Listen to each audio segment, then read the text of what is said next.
Et je vais donc demander à M. Chaker de venir me rejoindre. Lionel Galland vient de parler donc de l'importance de la géographie linguistique chez André Basset. Et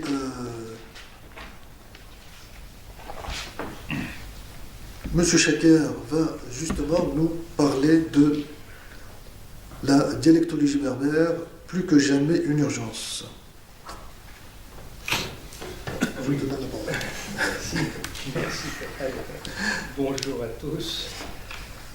Oui, c'est un plaisir d'intervenir à cette occasion. Cette occasion qui donc devra se répéter, devenir une habitude.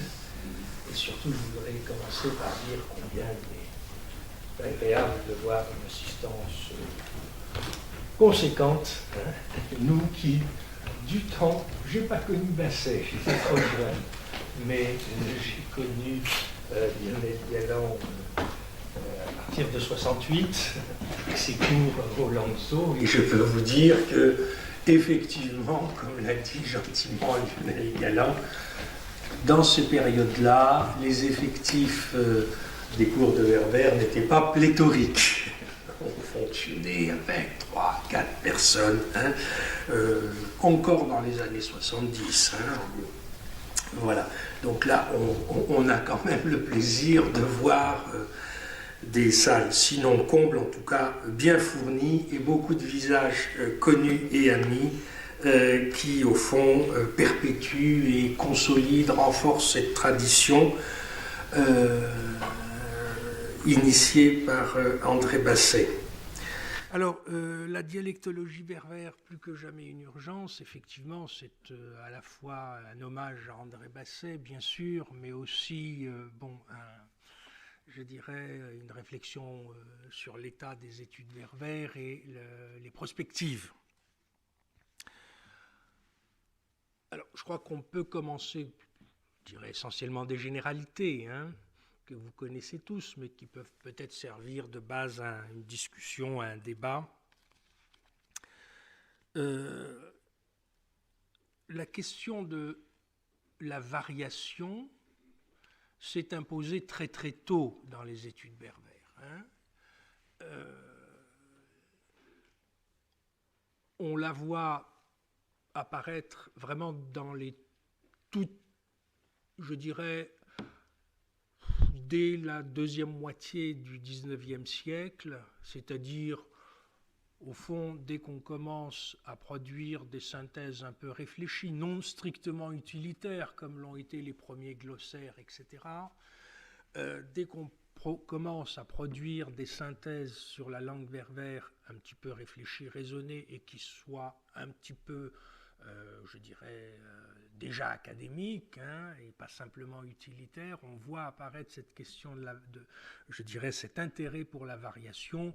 Je dirais que le premier repère qui est très clair, c'est Hanotaux. Hein. Hanotaux qui, tout en ayant cette logique, Adolphe Hanotaux s'engage dans une logique de production d'ouvrages de référence, en sociologie, hein, en particulier sur la Kabylie, mais aussi sur la langue, hein, sur le kabyle, le touareg, etc. Mais il s'agit d'ouvrages qui se veulent des grammaires, hein, des ouvrages de référence, mais en même temps, immédiatement, on voit, il suffit de voir l'essai de grammaire kabyle de 1858, hein, qui est réédité, il y a une deuxième édition en 1906, on voit immédiatement apparaître, au-delà je dirais, de la présentation des grandes lignes de la grammaire, on voit apparaître la variation. Hein. En particulier, si vous regardez à la fin de l'essai de grammaire kabyle de 1858, donc, vous voyez toute une série de textes. Et alors, ce qui est intéressant, c'est que la variation, elle est tout de suite intégrée et perçue à deux niveaux. Au niveau berbère, puisqu'on va avoir des textes en annexe, il va nous donner des textes touareg, mozabite, du chinois, chaoui, d'Ouarkla, du Maroc, du Rif et du domaine Schleu, mais aussi intra-dialectal, puisqu'il va nous fournir, il va donner dans ce premier ouvrage des textes représentant différentes variétés du kabyle. On a le Zouawa, comme on disait, c'est-à-dire les Kabyles, disons, de la Kabylie du Djurdjura, qui était quand même qui s'est très tôt imposé comme la référence. Mais on a aussi parler d'Atourlis, enfin deux ou trois textes d'autres variétés. Donc très très tôt, en fait, on voit que la variation est, je dirais, un aspect de la linguistique berbère qui est pris en charge par les premiers berbérisants occidentaux. Les choses, évidemment, sont non moins nettes chez René Basset, qu'on a évoqué, le père d'André, puisque là aussi, René Basset et toute cette période finale du XIXe siècle, début du XXe, tend à fournir des ouvrages de référence sur les différentes variétés du berbère, mais en même temps, elle intègre immédiatement la variation, en fournissant souvent, c'est très clair dans l'œuvre de René Basset, des textes et des collectes lexicales de parlers très divers. Vous avez le roman berbère, etc., avec des textes collectés dans des régions extrêmement diverses, mais même dans ces ouvrages de référence, là aussi, on le voit très bien chez René Basset, mais on va le voir aussi chez Laoust, c'est très clair, c'est un petit peu c'est la même génération, légèrement décalée. Même dans les ouvrages de référence, on voit qu'il y a une intégration de la variation. Ce sont très souvent études ce sont des études comparées entre 2 ou 3 ou 4 formes, variétés régionales de berbère. Je pense à Laoust qui va comparer. D'ailleurs, ça s'appelle souvent étude comparée du parler du chinois, d'Ibn Nassar, d'Ibn Salah, etc.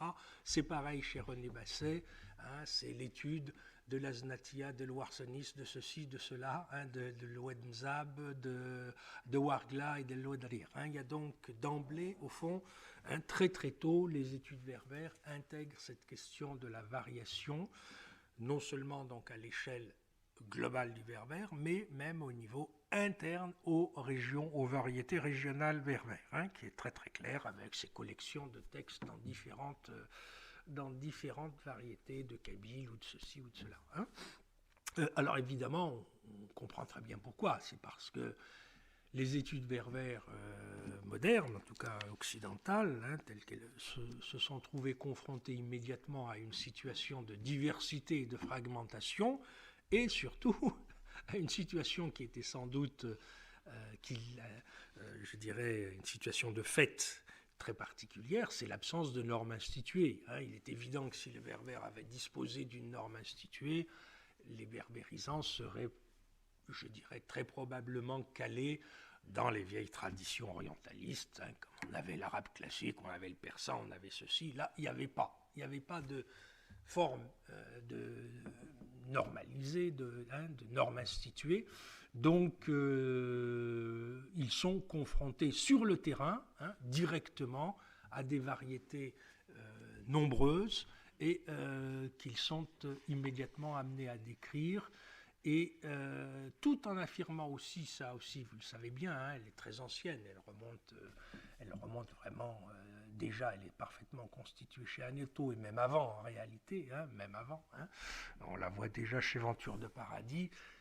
Malgré cette attention à la variation et à la diversité, il y a cette affirmation de l'unité profonde de la langue berbère qui est constituée aussi extrêmement tôt. Donc, au fond, on a une espèce de dialectologie, d'approche de la variation un peu spontanée qui est dictée par un rapport, j'allais dire historique, à une situation de fragmentation. Ils sont là devant ces choses extrêmement diverses sur un territoire sous domination française. On décrit cette variation, mais je dirais on est dans une approche qui est un petit peu spontanée et pragmatique. Il faut vraiment attendre, comme vous le savez, comme ça a été dit déjà, il faut attendre André Basset pour avoir un vrai projet dialectologique. Un vrai projet dialectologique avec, je dirais, ces enquêtes à la fois très systématiques sur des régions comme la Kabylie, son atlas de la Kabylie, et des choses beaucoup plus amples comme l'atlas des parlers berbères de l'Algérie du Nord, 1936-1939, qui reste absolument, et comme l'a dit effectivement dans son propos qui a été lu, Lionel Galland, qui reste souvent pour certains parler des références incontournables et qui n'ont pas toujours été suffisamment exploitées. Et références incontournables, je pense par exemple à l'atlas linguistique de l'Algérie du Nord, parce que pour beaucoup de parlers, c'est la seule et la dernière information dont on dispose. Je pense à Loarsenis par exemple. Depuis, il n'y a rien sur Loarsenis. Tous ces petits parlers. Bon. Donc, des projets régionaux comme la géographie linguistique de la Kabylie, des projets de beaucoup plus grande ampleur comme son atlas linguistique des parlers de l'Algérie du Nord, qui est vraiment un passage obligé, y compris d'ailleurs, on en a beaucoup parlé avec pas mal d'entre vous qui avaient fait des travaux de dialectologie ou de géographie linguistique, je pense à Malek par exemple, qui reste une base, une référence, parce que là, on a véritablement un témoignage daté et précis, vérifié sur le terrain, de la présence du berbère, parce que souvent on ne sait pas s'il y est encore ou non, s'il est encore en usage ou non, et de formes linguistiques berbères recueillies sur place, in situ. Donc ça reste pour beaucoup de parler un passage, un point de départ. Et bien sûr, toutes ces enquêtes aussi à très grande échelle sur le monde touareg, qui sont tous ces travaux de dialectologie plus ponctuels, si vous voulez, sont regroupés dans les articles de dialectologie berbère, où, au fond, Basset, de manière très systématique, à la fois a fait de ce que nous appelons de la géographie linguistique, avec de la cartographie systématique, mais aussi des études plus ponctuelles sur des champs lexico-sémantiques dont il va étudier les variations, la distribution sur soit l'ensemble du monde berbère, soit dans une région. Vous avez dans les articles de dialectologie berbère beaucoup d'études très précises sur un mot, sur un champ lexico-sémantique.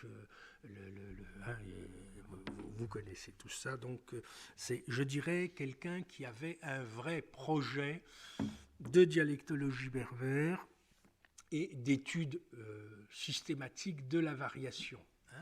Et c'est pas simplement, comme vous le savez, c'est pas simplement son apport à ce niveau-là, n'est pas simplement en termes de données, ou de données datées et situées, c'est aussi souvent le début de la prise de conscience d'un phénomène sur lequel je reviendrai longuement tout à l'heure, qui est je dirais, au-delà de l'affirmation de l'unité profonde, qui nous vient du tout début du XIXe siècle, et je dirais même de Venture de Paradis, au-delà de cette affirmation, c'est la prise de conscience de l'extraordinaire variation et diversité. Moi, j'ai toujours été frappé, par exemple, ces enquêtes sur le monde touareg, où il montre très clairement, enfin il donne des chiffres que je cite de tête, mais vous les retrouverez facilement, par exemple, où il compare, on disposait à son époque, et jusque dans les années toutes récentes, du seul dictionnaire de Charles de Foucault comme référence solide. Donc sur le parler de la Tamahak, donc des Touaregs du Nord. Et il faisait des pointages qui étaient tout à fait impressionnants. C'est-à-dire qu'une proportion à la fois verbe et nom, il trouvait plusieurs centaines de verbes et plus d'un millier de noms qui n'étaient pas, dans ces enquêtes faites chez les Touaregs méridionaux, qui n'étaient pas attestés dans le dictionnaire Charles de Foucault, donc sur la Hagar. Hein. C'est-à-dire qu'au fond, ces travaux, au-delà de l'ensemble des données factuelles qu'elles nous apportent, qui peuvent servir de base à beaucoup de choses, hein, y compris en linguistique historique, au niveau de la reconstruction des formes, etc. À travers le suivi de la variation, on peut, bien entendu, hein, la dialectologie est le premier pas dans nos domaines vers la diachronie, bien sûr, mais ces enquêtes ont montré aussi l'extraordinaire diversité, le degré de diversité peut être beaucoup plus important qu'on pouvait l'imaginer, hein, jusque-là. Hein. Je crois, enfin je cite de tête, mais c'était de l'ordre de plus de 500 verbes qui n'étaient pas attestés, qu'il avait collectés, qui n'étaient pas attestés en Hagar, et près d'un millier de noms qui n'étaient pas attestés. Hein. Donc ça donne quand même, vous voyez, des ensembles. Vous voyez, tout ce que ça a au niveau méthodologique, au niveau de nos approches, quand on prend le Touareg à Hagar comme une référence, bon, certes, mais c'est une référence particulière, hein, ça n'est pas le Touareg, hein, ça n'est pas le Touareg. Et j'y reviendrai parce que là aussi, hein, on en arrive à se dire, le Touareg, ça n'existe pas, le Kabyle, ça n'existe pas, le Techlaïd, ça n'existe pas. Hein, on va y revenir. Voilà, donc des travaux à la fois de grande ampleur au niveau géographique, par la richesse des matériaux, par la richesse des informations, et en particulier les informations donc, sur les usages, l'usage réel sur le terrain du berbère. Hein. Alors, bien entendu, ces travaux d'André Basset de géographie linguistique, de dialectologie, sont des travaux qui s'inscrivent dans son époque. Hein. On faisait de la dialectologie, de la géographie linguistique, des atlas linguistiques, dans la tradition lancée par les Allemands à la fin du XIXe siècle, par les Français, à l'atlas linguistique de la France, etc. Hein, c'est-à-dire qu'on travaillait essentiellement sur le lexique. Hein. On prenait un champ lexico-sémantique, les noms des parties du corps, les noms d'animaux domestiques pour l'Algérie du Nord, par exemple, et puis on vérifiait partout. Donc, très centré sur les aspects lexicaux. Bien entendu, le lexique nous donne aussi des informations phonético-phonologiques, ça va de soi. Hein. On peut construire des cartes phonético-phonologiques à partir de ce lexique, en tout cas, même si elles sont incomplètes. En tout cas, certains phénomènes peuvent être suivis, mais bien entendu, dans cette tradition ancienne de géographie linguistique, d'études de la variation, cette focalisation sur le lexique fait que on a peu d'informations sur le reste. Hein. Bon. Alors, après cette période de Basset, qui donc magnifiquement d'études extensives, à la fois extensives et ponctuelles, hein, autour de champs lexico-sémantiques, etc., on a une période, la période, disons, post-indépendance, qui va, pendant au moins 25 à 30 ans, prendre une autre orientation. Qu'est-ce qui se passe en fait après les indépendances? Ces tout grands travaux, ces grands projets ne sont pas relayés. On va assister entre les années 60 et 90, comme vous le savez aussi, bien sûr, à une multiplication petit à petit. Hein, la montée en puissance, comme vous le savez, elle commence dans les années 70, fin des années 70, de monographies descriptives. Hein, alors avec une quasi-disparition de cet intérêt pour la variation, pour la dialectologie, pour la géographie linguistique, hein, mais je dirais qu'elle est relayée par cette multiplication progressive, en particulier à travers les dizaines et dizaines de thèses de doctorat en linguistique berbère qui vont être préparées, en particulier sous la direction de Lionel Galland, mais souvent en France, parfois aux États-Unis ou en Angleterre, hein, plus rarement. Va être relayé donc par ces monographies descriptives de toute nature, phonético-phonologiques, morphosyntaxiques, éventuellement lexicales. Hein. Donc on n'a plus ce projet un peu d'ensemble, hein, en tout cas plus élargi, mais des regards beaucoup plus focalisés, beaucoup plus approfondis. Et là, effectivement, je dirais que cette multiplication, on était arrivé, je crois qu'on s'est arrêté dans nos décomptes en 2006 ou 2007, on avait plus de 120 thèses soutenues, dont 90 en linguistique, et là-dedans, la grande majorité étaient des monographies descriptives. Hein.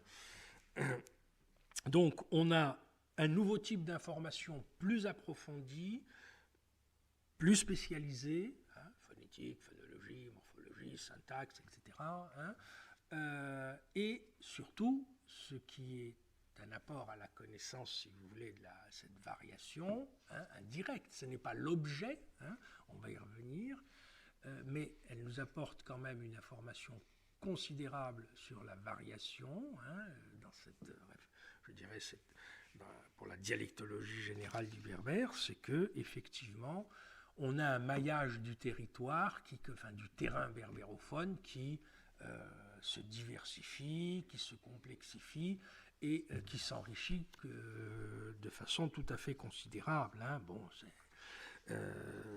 on a des regards approfondis sur des variétés qui étaient jusque-là très très peu documentées ou pas du tout documentées, hein, ou qui étaient documentées par des choses très anciennes et vieillies. Hein. Bon, là, vous connaissez tous les publications. Là. En fait, l'intérêt de cette période, si vous voulez, je dirais qu'il est double. C'est 60-90. Elle densifie le maillage du territoire, elle le diversifie, hein, et elle approfondit le regard, hein, la connaissance de ces variétés. C'est-à-dire qu'indirectement, elle contribue très très puissamment à une meilleure connaissance dialectologique, hein, de la dialectologie générale du berbère. Alors, les raisons, vous les connaissez toutes, il y a deux raisons fondamentales qui expliquent cette espèce de réorientation, hein, vers des travaux d'approfondissement. C'est évidemment donc la montée des berbérisants autochtones, hein, des indigènes qui se mettent, qui fait que les descripteurs sont beaucoup plus nombreux. Hein. La période coloniale, c'était quand même un nombre très limité de gens. Hein. Ça se comptait sur les doigts des deux mains au maximum à l'échelle mondiale. Hein. Il ne faut pas oublier ça, toute la période coloniale, les berbérisants à l'échelle mondiale, c'était les doigts des deux mains, pas plus. Hein. Donc là, il y a une multiplication, progressive des chercheurs, hein, qui du côté marocain principalement, hein, les gens d'origine marocaine, un petit peu moins du côté des Algériens dans ces périodes-là. Il y a un autre aspect évidemment sous-jacent que je viens d'évoquer, qui est le fait qu'on a des descriptions approfondies de variétés berbères qui n'étaient pas du tout documentées. Donc, montée des autochtones. L'autre raison, évidemment, qui explique cette orientation, elle est liée à l'histoire de la linguistique et de nos formations. Hein, beaucoup d'entre nous en sont, et j'en suis une illustration parfaite. Nous sommes des berbérisants indigènes qui travaillons sur notre parler, nos idiolectes, notre village, notre tribu, etc., ce qui, effectivement, à la fois multiplie, mais en même temps développe une approche dans le cadre des courants de la linguistique de l'époque, et en particulier du structuralisme, dont l'un des principes méthodologiques fondamentaux, c'est l'homogénéité du corpus et la description d'un système, et non pas de faits isolés. Hein. Je crois que là, on le voit très très bien dans cette période 70-80. Hein, donc on s'intéresse moins à la variation et aux variations de données ponctuelles, lexicales ou autres, que à, je dirais, cet objectif général de la linguistique structurale et post-structurale de décrire des systèmes, hein, plutôt que des de suivre la variation de phénomènes particuliers. Hein. Donc il y a toute une période de ce type hein, qui durait un bon quart de siècle. Hein.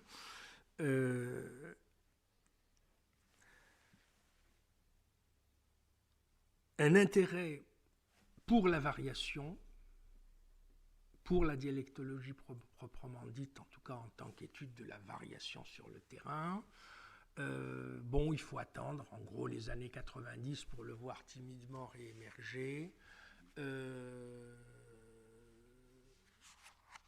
Et, bien entendu, s'illustrer remarquablement dans les années, tournant des années 2000, à travers de grands travaux de géographie linguistique, d'atlas linguistique, bon, que vous connaissez tous sur le RIF, de dialectométrie, etc. Hein, je dirais que si je devais historiciser très précisément le premier travail, et là ça me permet de faire la transition avec mon expérience personnelle et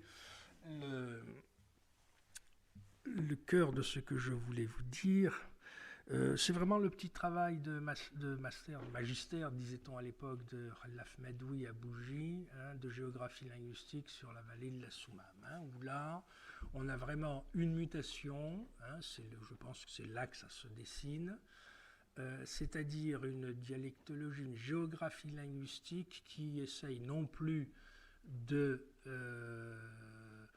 non pas comme c'était le cas jusqu'à présent d'étudier la variation de matériaux lexicaux, mais d'avoir une vision plus complète en intégrant des paramètres de différents niveaux du système linguistique, phonético-phonologique, morphosyntaxique et lexicaux. Hein, où là, c'est, je crois, le premier travail publié, me semble-t-il, hein, et qui va, bon, je dirais, amorce malheureusement, Khalaf n'a pas poursuivi, mais on voit, donc ça date du milieu des années 90, et après, bon, un certain nombre de personnes prennent le relais à grande échelle avec le magnifique atlas linguistique du RIF de Men Al-Afrioui, avec les travaux de dialectométrie initiés par Kamal et sur la Kabylie, sur d'autres régions, etc. Les travaux, la thèse de Boudjelal sur le Chaoui, le travail de Guérab sur le dialectométrie kabyle. Là, on a véritablement une approche de la variation plus systémique, je dirais. Hein. On n'est plus dans je prends tel mot puis je regarde comment il est. Hein.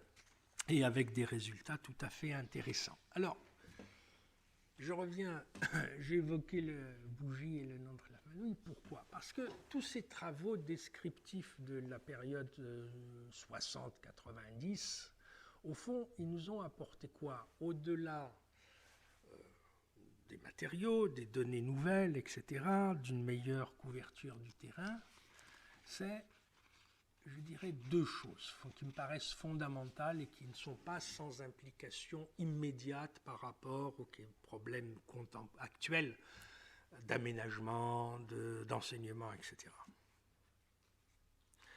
Que nous ont apporté ces travaux disons, de description plus approfondie des années 60 à 90 ?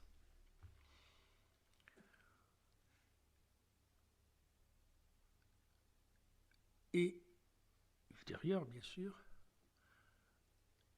c'est la prise de conscience du degré de la diversité beaucoup plus important qu'on ne le pensait jusque-là, hein, du berbère. La variation est quelque chose de beaucoup plus marqué au niveau global, mais aussi, et ça va être surtout les années 90, et là pour moi ça a été une expérience exceptionnelle pour le Kabyle, l'extraordinaire diversité interne de ce que nous appelions dans la vieille tradition berbérisante les dialectes. Hein. Donc je dirais un degré de variation, de diversité beaucoup plus marqué au niveau global, entre variétés, et à l'intérieur des variétés. Je dirais que jusque-là, jusqu'aux années 70, 80, on vivait tous, enfin ma génération, sur une image du berbère construite autour, en gros, du Tachlahit de destin, c'est-à-dire du Tachlahit d'Issous, du Touareg de la Hagar, c'est-à-dire Foucault, et du Kabyle des Ouaouas, comme on disait. Hein, bon, en gros, de la grande Kabylie, de la haute Kabylie, la Kabylie du Jordora, hein, à travers Boulifa, Mamri, etc. Bon. Et d'un seul coup, tous ces travaux nous ont apporté un ensemble de phénomènes tout à fait inattendus, tout à fait inconnus, méconnus, et dans tous les domaines.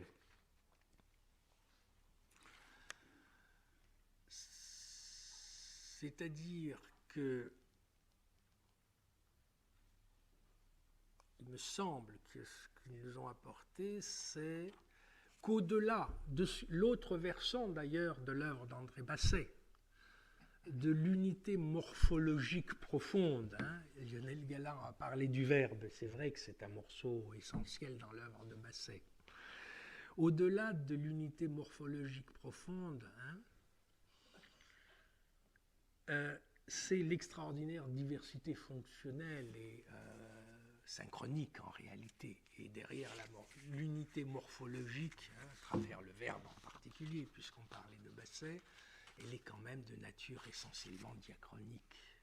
Quand on regarde le détail des fonctionnements, on s'aperçoit de quoi les travaux de tout ce que j'ai évoqué, ben que le système verbal, bien sûr, qu'il y a un système de... D'abord on s'aperçoit qu'il existe un inventaire thématique, si on prend l'exemple du verbe, un inventaire de thèmes verbaux qui n'est pas homogène à l'échelle du monde berbère. Il y a des parlers qui ont un aoriste intensif négatif et on s'aperçoit qu'il est beaucoup plus largement distribué qu'on le pensait, par exemple. Hein, mais au-delà des aspects morphologiques, on s'aperçoit que derrière l'unité morphologique, les fonctionnements sont très différents. Hein, prenons le cas de l'aoriste. Bien sûr, il y a un thème d'aoriste dans le système verbal partout.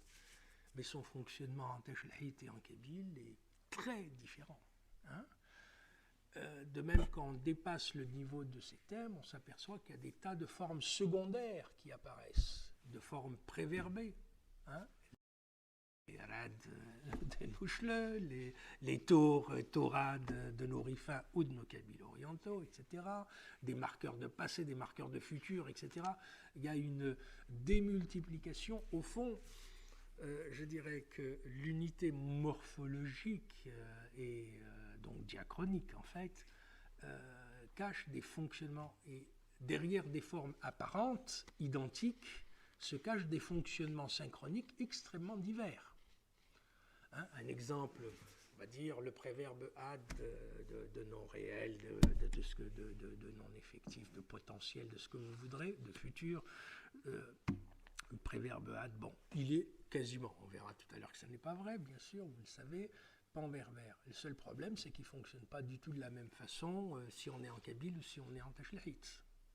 Hein, donc derrière, au fond, tous ces travaux approfondis nous ont apporté une connaissance beaucoup plus fine de la variation qui dépasse les formes, hein, pour toucher au fonctionnement. Hein,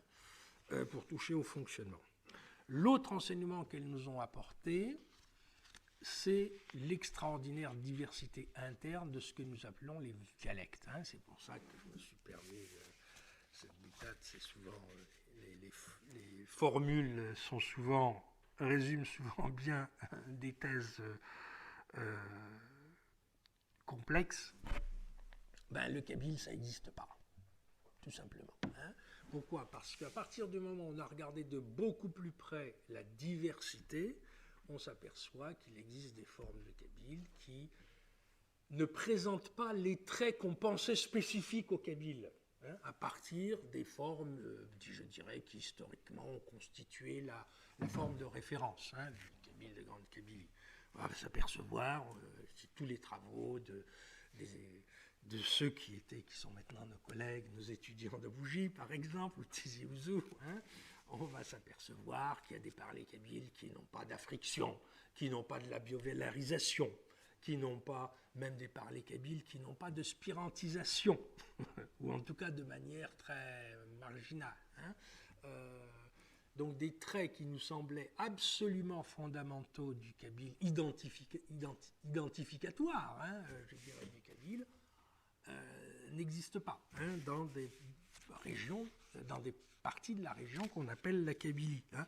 Et on peut multiplier les cas. Je cite de la phonétique parce que prenons le cas de la négation. Hein. Je me souviens d'un des premiers travaux de Labhi à Pougy, hein, dans les années 90, sur la négation. On s'aperçoit, bon, nous, Kabyles, de Grande Kabylie, nous portions, bon, il y a une négation, un morphème de négation fondamentale, or, avec différentes variations phonétiques, conditionnées, et puis un second élément, ara, bon, qui peut être présent ou pas présent selon les contextes syntaxiques et discursifs, bon, enfin bref. Et puis on s'aperçoit qu'il y a au moins 5 formes de négation différentes en kabyle. Hein, et sans, je dirais, des ourani, des oula, etc. etc. Hein. Donc, au fond, tous les traits, beaucoup de traits qu'on considérait comme vraiment définitoires d'une variété s'effondrent, ou en tout cas, et ça nous ramène à une réalité historique et sociolinguistique évidente, hein, qu'on a trop tendance à oublier. En fait, ce sont les études berbères, c'est le regard extérieur qui a créé ces ensembles. Hein. On sait très bien que le talifite, ça n'existe pas. Hein. Ce sont les études berbères qui le créent. Hein. Y compris d'ailleurs sur le plan des représentations traditionnelles, localement, cette notion est plutôt douteuse. Hein. Parce qu'en fait, les régions berbérophones, aussi, chose qu'on oublie trop souvent, nos régions berbérophones, au fond, existe dans le regard extérieur, que ce soit celui des descripteurs hein, ou celui des arabophones, enfin des non-berbérophones de la région. Donc il y a Arbaïl, il y a Chaoui, il y a ce que vous voulez, etc. Mais en interne, c'est pas comme ça que ça fonctionne. Hein. Donc une diversité beaucoup plus grande qu'il n'y paraît, au point où finalement, et là c'est là où je voulais boucler la boucle, on en revient à la fameuse phrase qui a parfois été reprochée à Basset, au fond, les dialectes, ça n'existe pas. Hein. Il y a comme il disait, une poussière de parler. Il y a une poussière de parler, en tout cas en termes linguistiques. Hein. Au niveau linguistique, il est... Bon, j'ai pris le cas du kabyle ou du rifin ou du touareg, mais on aurait pu prendre le Maroc central. Le Maroc, le tamazirt, bon, sur le plan linguistique, c'est extrêmement difficile à identifier. Hein. Vous avez des parlers tamazirt qui sont beaucoup plus proches du tachelhid, des parlers tamazirt qui sont beaucoup plus proches du rifin, etc. Hein. Avec des traits structuraux vraiment qui les différencient très fortement. Hein. Et c'est ce qu'ont apporté toutes ces descriptions. Hein. Donc, d'une certaine façon, ces entités régionales sont des entités régionales, certes, peut-être, mais au niveau linguistique, ce n'est pas évident de les définir. Hein. En tout cas, au niveau linguistique strict, ce n'est pas évident de définir ce que peut être le kabyle par rapport au chaoui ou par rapport au chinois, etc., ou à d'autres variétés, et que finalement, le niveau d'existence réel est plutôt sociolinguistique et socioculturel, voire sociopolitique. Hein. Voilà. Donc, et ceci n'est pas sans importance. Bon, on pourrait multiplier les exemples, hein, mais je ne voudrais pas parler peut-être trop longtemps. Hein. Bon, je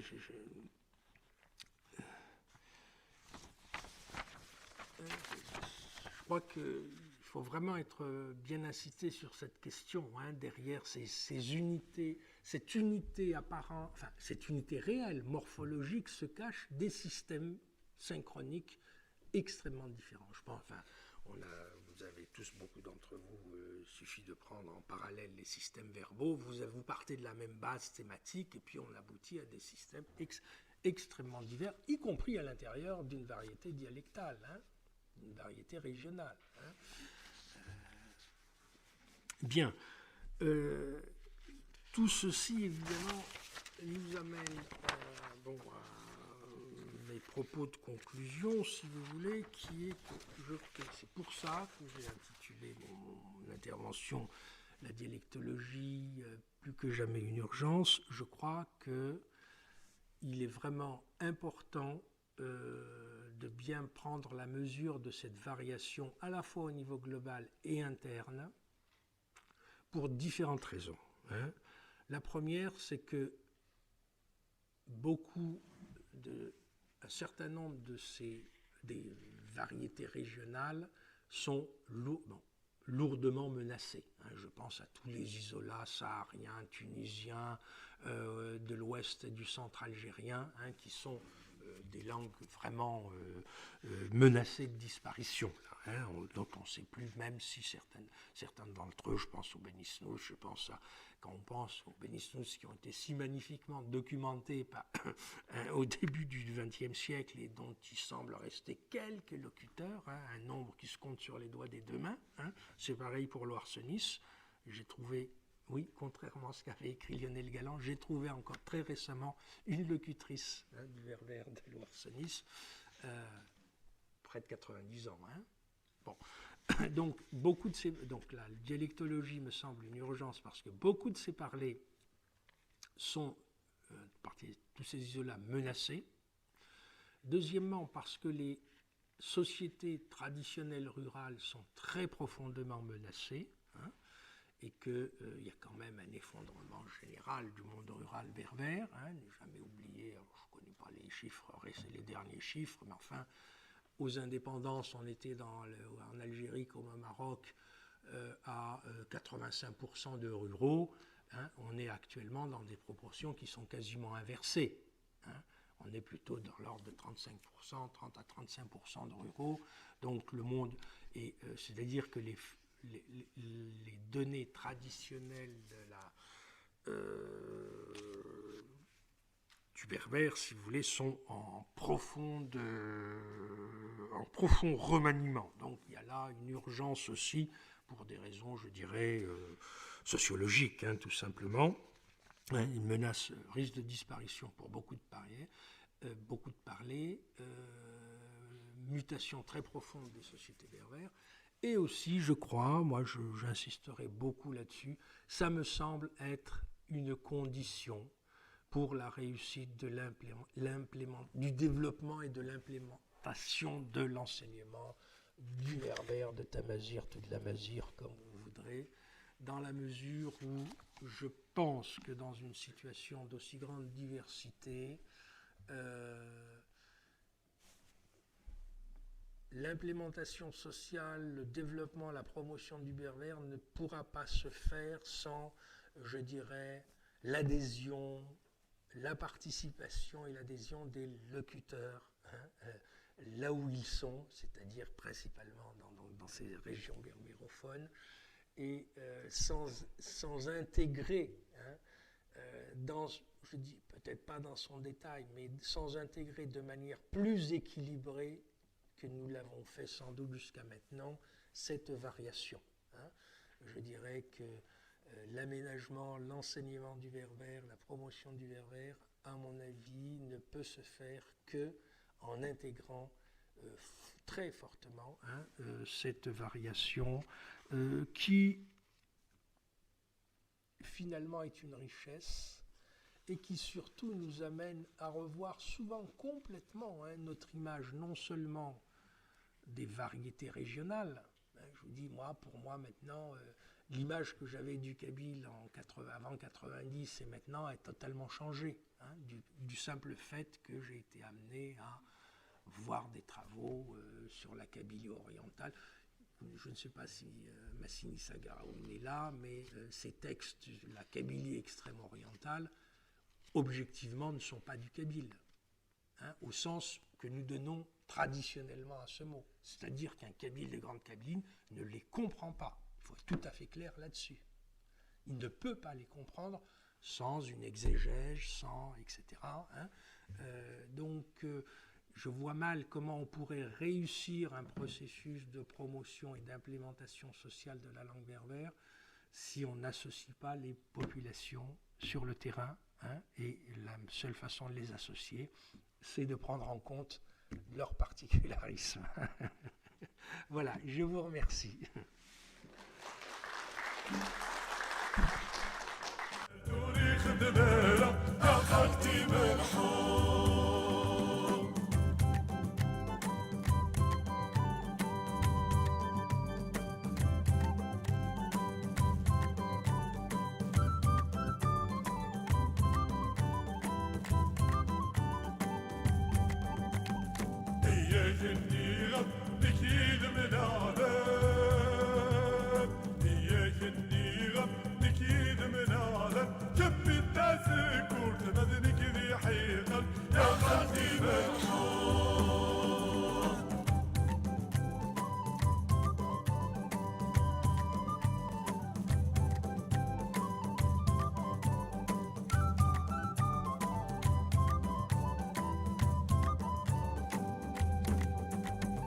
إياك إني أبطل